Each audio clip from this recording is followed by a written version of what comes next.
예, 이번 시간에는 매입 매출 전표 입력 부분에 있어서 공급 가액과 관련되는 부분과 그 다음에 거래처 관련되는 부분을 살펴보도록 하겠습니다. 자, 교재는 111페이지가 되겠습니다. 111페이지고요. 자, 공급 가액과 관련되는 부분에 있어서 우리가 하나 정리를 할 부분은 자, 부가가치세법 또는 매입 매출 전표를 입력할 때 많이 사용하는 부분인데요. 공급 가액이라는 용어와 공급 대가라는 용어가 있습니다. 용어가 있는데요. 자, 이 부분은 좀 구분을 하셔야 되는데 공급 가액은 부가가치세액, 부가세액이 제외된 금액입니다. 제외한 매출액을 제외한 금액을 의미합니다. 제외한 금액이다라고 이해를 하시면 되겠고요. 공급 대가는 부가세액을 포함한 금액이 됩니다. 그래서 이 부분은 용어를 명확하게 좀 구분을 하셔야 됩니다. 구분을 하셔야 되는데 자, 우리 매입 매출 전표에 보시면 공급 가액과 부가세가 별도로 구분이 되어 있죠. 구분이 되어 있고 이 공급 가액은 부가세가 그러니까 제외되어 있다라는 용어로 이해를 하시면 되겠고 이 공급 가액은 수량과 단가를 입력하게 되면 자동으로 공급 가액에 반영이 됩니다. 그런데 수량과 단가는 입력을 하더라도 우리 실제 부가가치세 신고에는 신고서 작성하는 데는 영향이 없기 때문에 수량과 단가는 입력을 정보가 있다면 입력을 하시되 정보가 없다면 입력을 안 하셔도 된다라는 부분입니다.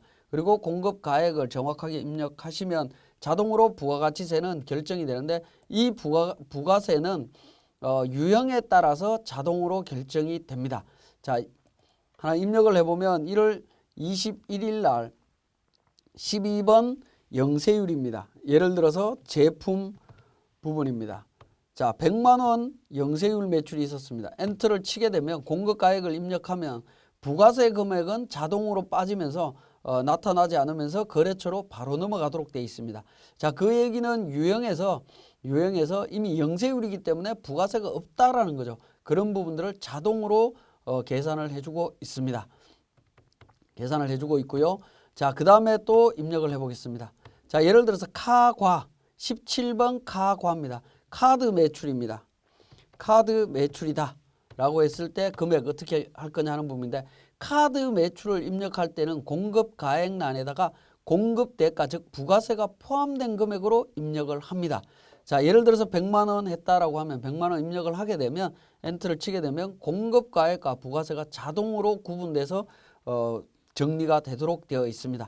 자, 이 부분은 왜 이렇게 되어 있냐면 우리가 기본적으로 환경등록에서 회계 파트에 부가세 포함 여부에 4번에 보시면 부가세 포함 여부에 카과 현과의 공급가액에 부가세 포함하겠느냐 포함하는 걸로 정리를 해놨습니다. 건별 공급가액에 대해서도 부가세 포함하는 걸로 되어 있습니다. 자, 이 부분 포함하는 걸로 되어 있고요. 과세 공급가액에는 부가세가 제외되는 걸로 되어 있습니다.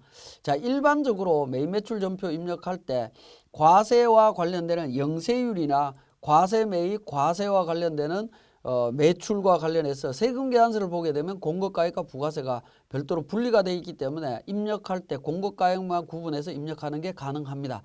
근데 카드 같은 경우에는 부가가치세와 공급가액이 이렇게 구분되어 있는 카드 영수증도 있지만 구분이 안 되어 있는 경우도 있습니다. 안 되어 있을 때 이걸 일일이 구분해서 입력을 하라고 하면 한 번 더 우리가 계산기를 눌러서 나누기 1.1에서 계산해야 되는 문제가 나옵니다.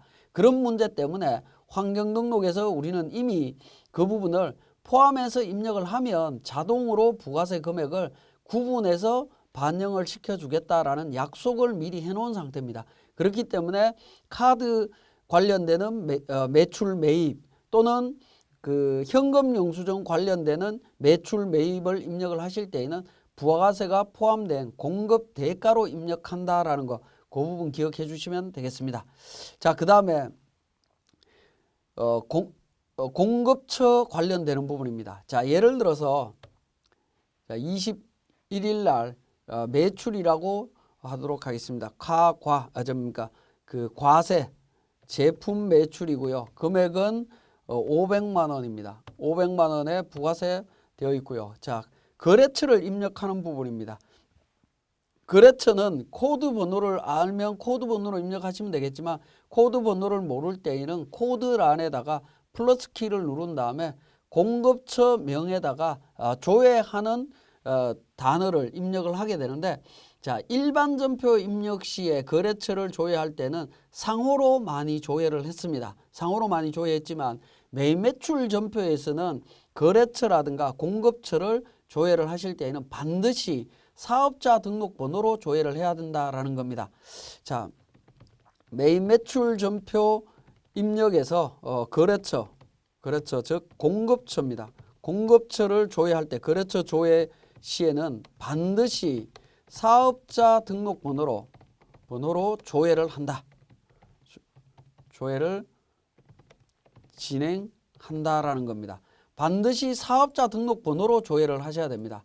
사업자 등록번호가 아니라 거래처 상호로 조회를 하면, 상호로 조회할 경우에는 동일 상호로 인해서 동일 상호가 존재할 수 있습니다.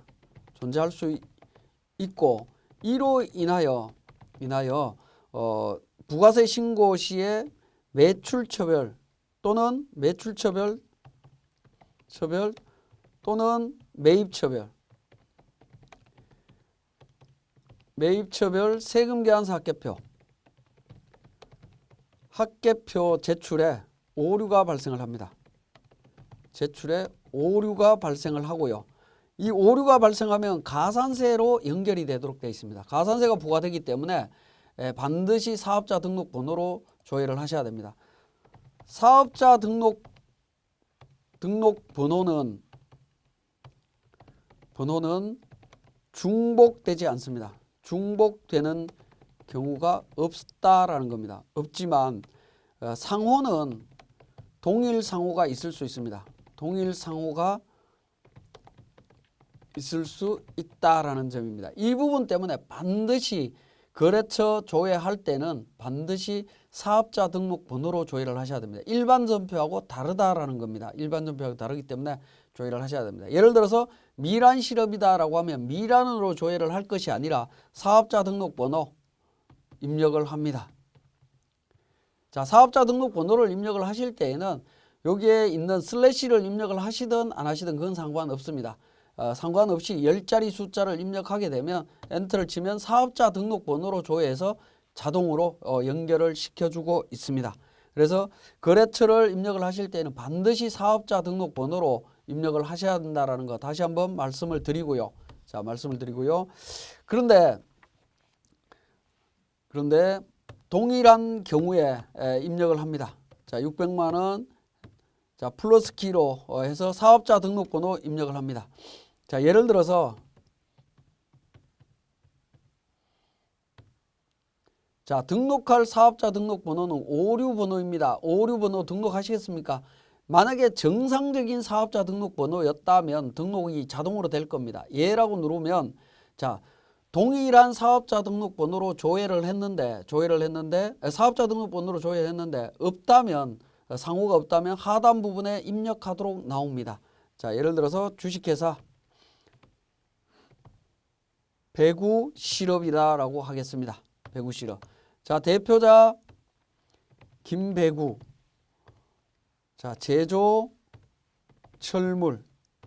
주소 있으면 주소 입력하시고요. 업체 담당자는 여기 등록 메뉴가 나오는데 이 부분은 전자세금계산서 발행할 때 필요한 정보입니다. 전자세금계산서를 발행한다라고 할 때는 담당자, 그 다음에 이메일 주소 이렇게 입력을 해주시면 됩니다. 전자세금계산서 발행용으로는 입력을 하시면 됩니다. 자, 그리고 붕괴를 해주시면 됩니다. 자, 그래서 그 사업자 등록번호로 조회를 했는데 없다면 하단 부분에서 사업자 그 거래처를 자동으로 등록을 하실 수 있습니다. 공급처 등록 정보라고 해서 등록을 하실 수 있다라는 겁니다. 우리 일반 전표에서는 별도의 팝업 창이 떠서 입력을 하는 방식이었지만 메인 매출 전표에서는 커서가 이동할 때마다 하단 부분에 내용들이 변경이 되는 부분을 확인하실 수가 있죠.